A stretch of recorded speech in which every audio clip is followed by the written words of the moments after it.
Hello and happy International Women's Day.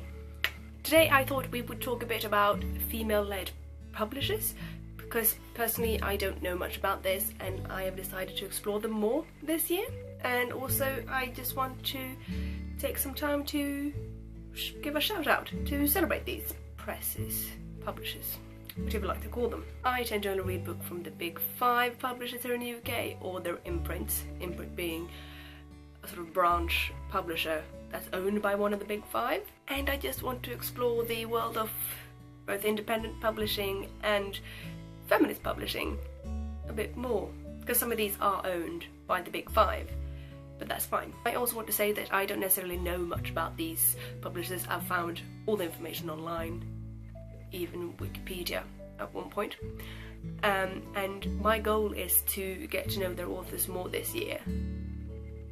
Not that I actually know them much from now on. There's a few, but you know, mostly nah. The first publisher is Pearson Books. It's based in London and it was founded in 1999, and they themselves say that they reprint neglected fiction. So they publish books that's previously been in print, they just reprint them. And in addition to being a publisher, they're also a bookseller.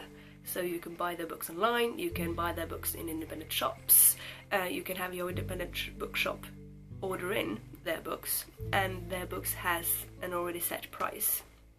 Yay! They also have like a book club where you can subscribe and they'll send you 1 book a month, which is really cool. And as far as I understood, this can be international as well, you just have to pay a bit more for postage. They have authors like Barbara Noble, who was really cool. She was like a career woman. She worked as a typist and script reader for the 20th Century Fox. She was an editor, freelance editor, and she was an author. She was just genuinely quite cool, and I feel a bit bad now because I haven't really heard of her before this, but now I do. They also have Virginia Woolf, which we all know who Virginia Woolf is. She's basically one of the best writers in the 20th century.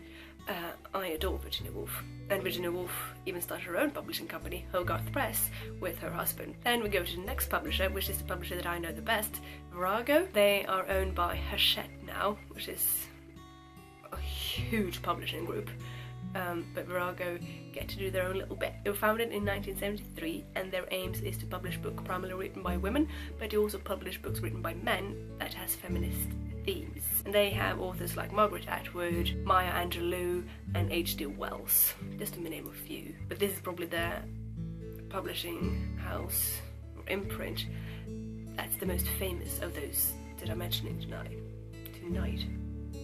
Is in the middle of the day. Then we have the Third Woman Press. This was founded in 1979, but in 2004 they shut down business, and it was revived again in 2011. I haven't heard about this press before, and I didn't find too much information about them, but they look really interesting. The tagline is queer and feminist of colour writing, so they're focusing on a very small marginalised group, which is really cool, and I will link the website down below so you can have a look, because they also have an online shop. We also have Second Story Press, which was founded in Canada in 1988, and they published feminist writers and books for adults and kids. It was a bit of an all-rounder.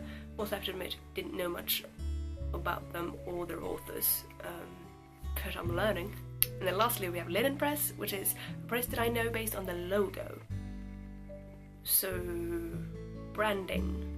Linen Press says they wanted to publish books that are diverse, challenging and surprising, so they have a big variety in their books. Again, don't know much about their authors, but they do publish Marjorie Wilson, Juliet Bates and Olukemi Amala, and these are all authors that I want to read their books. So that was what I had.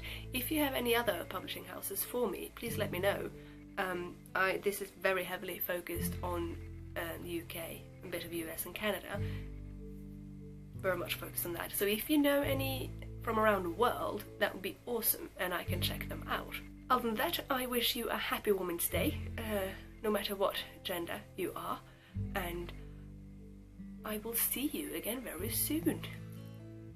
Thank you. Such a dope.